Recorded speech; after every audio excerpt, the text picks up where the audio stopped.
है कि जब इस हुकूमत ने दफ़ा 370 को अपनी ब्रूट मेजॉरिटी के ताकत की बुनियाद पर अनकॉन्स्टिट्यूशनल तरीक़े से उसको ख़त्म किया, मैंने उस वक्त कहा था कि ये कॉन्स्टिट्यूशनल ब्रीच है और मेरा ये कंटिन्यूस मौक़िफ़ है। सर, मैं इस बिल की मुखालिफत इसलिए भी करता हूँ क्योंकि इसी ऐवान में खड़े होकर वज़ीर दाखिला ने कहा था कि ये हुकूमत जल्द से जल्द रियासत जम्मू कश्मीर के स्टेटहुड को बहाल करेगी। आज आप उस अपने वादे से मुनहरिफ हो रहे हैं, क्योंकि जब आप जम्मू कश्मीर केडर को एमगुट में मिला रहे हैं तो इससे आपकी नीयत का साफ इज़हार होता है कि आपने जो उस ऐवान को उस वक्त वादा किया था कि जम्मू कश्मीर की दोबारा रियासत को बहाल किया जाएगा, वो सच्चाई पर मुबनी नहीं था, वो सिर्फ महज अल्फाज थे या जुमले थे। तीसरी बात यह है कि सर, एक ऐसी रियासत जहां पर मुसलमान तनासुब में ज़्यादा हैं मगर पहले से अफसरशाही में उनका तनासुब बहुत कम था। मैं आपका आदाद शुमार आपके सामने रखता हूं सर। 24 सेक्रेटरी के पोस्ट हैं जिसमें से सिर्फ 5 कश्मीरी मुसलमान हैं। 58 IAS के पोस्ट में सिर्फ 12 मुसलमान हैं, यानी 17.24। 2011 की मरदमशुमारी के मुताबिक सर जम्मू कश्मीर में 68.31 मुसलमानों की आबादी है और 28% हमारे हिंदू भाइयों की आबादी है। मगर अगर आप देखेंगे टायर 2 में सर दूसरे दर्जे के 523 इंतजामी अफसरान, जिसे कश्मीरी एडमिनिस्ट्रेटिव ऑफिसर सर्विस कहते हैं, 220 यानी 523 में सिर्फ 220 यानी 42.6 कश्मीरी मुसलमान हैं। IPS में आ जाइए सर, 66 पोस्ट हैं जिसमें से सिर्फ 7 मुसलमान हैं। दूसरे दर्जे के अफसरान में 248 में 108 यानी 43.54% मुसलमान हैं। अब आप मुझे बताइए कि आप क्या करने जा रहे हैं। अच्छा सर, यहां पर यह कहा गया कि कश्मीर बड़ा बैकवर्ड है। कश्मीर का खित्ता बैकवर्ड नहीं है, ये आपकी गलतफहमी है और आपके जो दिमाग में जो फीड किया गया है वो नफरत की बुनियाद पर।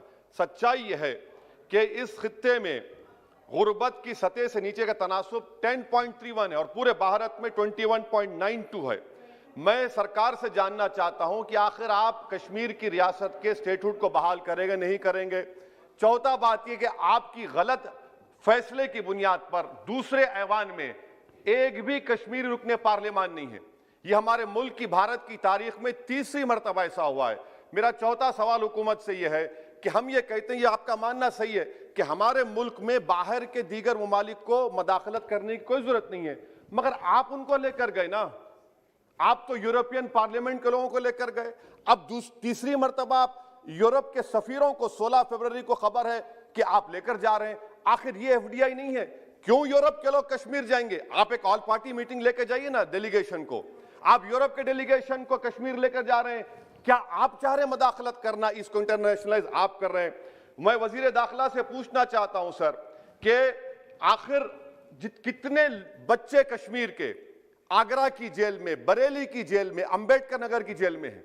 मैं आपको एग्जाम्पल दे रहा हूं, खत्म कर रहा हूं स्पीकर साहब, कि बिलाल अहमद एक कुपवारा का बच्चा है, अमर सिंह कॉलेज श्रीनगर का है, 1600 किलोमीटर दूर श्रीनगर से जेल में है। उसके वालिद ने 25,000 रुपये की अपनी गाय को बेचकर गया, हाईकोर्ट में गया, हाईकोर्ट ने फैसला दिया कि उस बच्चे को श्रीनगर ट्रांसफर करो, एग्जाम लिखाओ। आप उसको नहीं मानते। एक और फैयाज है बरेली के जेल में, इसको आपने बरेली के जेल में डाल दिया। उसके वालिद ने 35,000 रुपया का कर्जा लेकर गया। अब बताइए आप, नवीद है बारामुल्ले का, कहां से ये अपनी जमीन बेचकर उसके वालिद गए। आखिर कितने बच्चे PSA के तहत जेल में हैं? आप उनको कब छोड़ेंगे? और मैं ये बड़ी आखिर में आपसे कह रहा हूं स्पीकर साहब कि यहां पर जितनी नाम निहाद सेकुलर पार्टियों ने हुकूमत के इस इक़दाम की तायीद की, तैयार हो जाइए। ये हुकूमत जो करती है ना, ये दोबारा दोहराएगी और हम तारीख में देखेंगे कि खुदा ना खास्ता चेन्नई को, अहमदाबाद को, बेंगलुरु को, हैदराबाद को यूनियन टेरिटरी बनाएंगे ये लोग। ये कश्मीर में तो एक एग्जाम्पल बना दिए, यहां तजुर्बा किया गया। आज ये सब बैठकर थाली मार रहे हैं। जब लखनऊ UT बनेगा, जब बेंगलुरु UT बनेगा, जब मुंबई UT बनेगा, उस वक्त हाय हाय करेंगे। ये कंसिस्टेंट पॉलिसी आपकी है। इसीलिए सर, मैं होम मिनिस्टर से जो सवालात किया हूं, मैं आपसे पूछना चाहता हूं, और ये 2G से 4G करके आपने एहसान नहीं किया, अमेरिका के दबाव में आपने किया। ब्रैड शर्मन से भारत के सफीर ने मिला, अमेरिका ने स्टेटमेंट दिया और आपने 2 दिन में 4G को बहाल कर दिया। आप इस मसले को इंटरनेशनलाइज कर रहे हैं, ये गलत है।